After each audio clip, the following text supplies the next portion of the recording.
Hello po Ma'am Honey Jean Fulminar. Ma'am Honey Jean, ito po yung sewing machine na in-order niyo po sa ating shop. Okay? So, ito po ma'am yung mga details namin kung saan niyo po kami pwede makontak. Meron po tayong TikTok, Mato Sewing Machine, Facebook feeds, Mato Sewing Machine, vlog at YouTube channel, Mato Sewing Machine. So, dito niyo po ma'am makikita yung full video tutorial demo ng ating unit. Okay, so ilalagay ko po dito at huwag niyo rin po kalimutan mag-message yan kung kayo po ay may mga katanungan at concern dito sa ating sewing machine po ma'am. Okay ma'am? So nang una po ma'am, ito po yung kasama natin transformer po ma'am. Ayan po siya.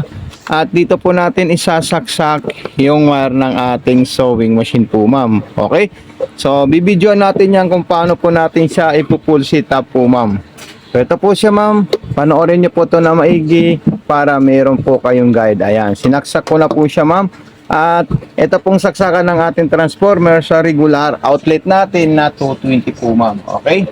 So ayan po siya ma'am. Then sumunod naman po dyan ma'am. So meron po itong saksakan, ito po siya. At dito natin isasaksak yan ma'am. Okay? So ito po yung on and off ng ating sewing machine. Ayan po siya ma'am. On and off. Then meron po akong stick dito ma'am na pwede po natin dito ilagay yung ating sinulid. So ito po siya ma'am, ayan.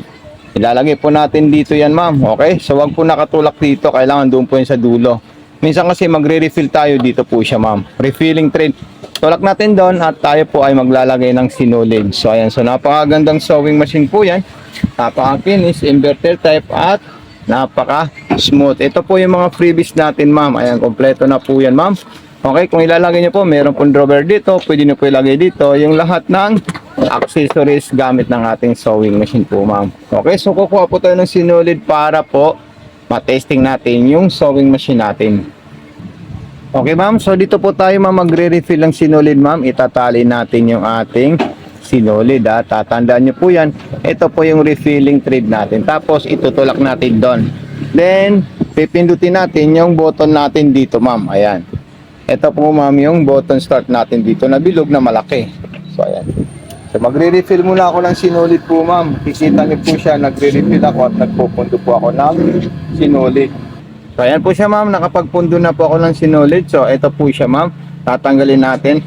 Okay, tapos ito po ilalagay po natin dito. Pag nailagay natin dyan, isasabit natin doon. Papunta po sa kaliwa. Okay. Then tayo po ay maglalagay ng sinulid sa itaas. Ganun po siya ma'am. Ayan. Okay. So ayan po. Sabit ko na po siya at ilalagay ko dito. At ito po ay didiretso natin dito ma'am. Ayan. Okay. Tapos dire-diretso po siya dito ma'am. Then kailangan yung pressure foot natin nakataas po siya ma'am. Ito. Bakit kailangan po nakataas yan?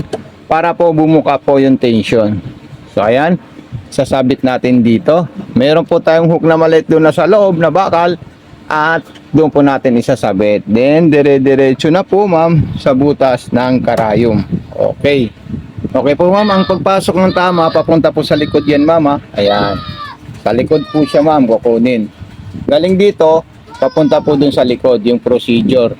Pagpasok sa butas ng karayom. Iikutin natin ito para makain niya po yung sinulid sa ilalim. So, ayun po sila ma'am.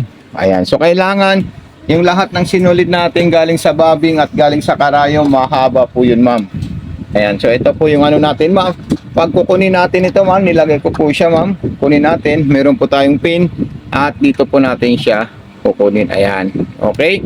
So ganyan lang po siya ma'am, kadaling gamitin. Itong sewing machine na na-order nyo po sa ating TikTok sa Mato Sewing Machine. Okay, sumunod natin dyan. Maglalagay po tayo ng tela at testing natin yung mga design at sigsag ng ating sewing machine. So ito po yung tatlong klaseng straight line natin. Pang manipis yung number 1, automatic reverse, speed control, tension, button start, tsaka button stop. So ayan po siya ma'am. Okay. Gusto niyo po ng atras, i-reverse niyo lang po ito ma'am. Ayan, long press. And kung gusto natin pang maong at pang makapal na tela, sa number 2, kasi malalayo po yung agwat ng ating sewing machine. Ayan, so ipa-check natin kay ma'am para makita niya yung ginawa niyang straight line na dalawang klase. Okay?